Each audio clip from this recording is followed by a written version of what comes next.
कारण से तुम मान को निमंते चिंता करती। हालेलुया। कारण कौन करती?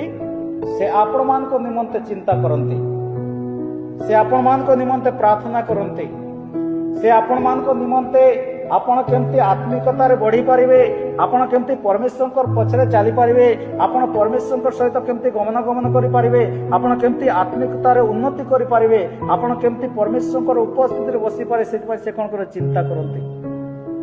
केते प्रार्थना करी, केते वाक्य पढ़ी, केते चर्च जीवी, आम अनेक समय चिंता करूँ, किंतु प्रभु कहते आज जो चर्च जीवो ताले सप्ताह सारा प्रभु तो परिवार को सुरक्षित रखिए। हालेलुया। जो ग्रेस प्रभु देते से ग्रेस जब तू चलू तोर जीवन समस्त विश्व उत्तम होगा, कारण अनुग्रह द्वारा विश्वास और विश्वास द्वारा परित्राण। हालेलुया। कारण बाइबल लिखा जाए अनुग्रह द्वारा विश्वास, विश्वास द्वारा परित्राण और विश्वास द्वारा ही धार्मिक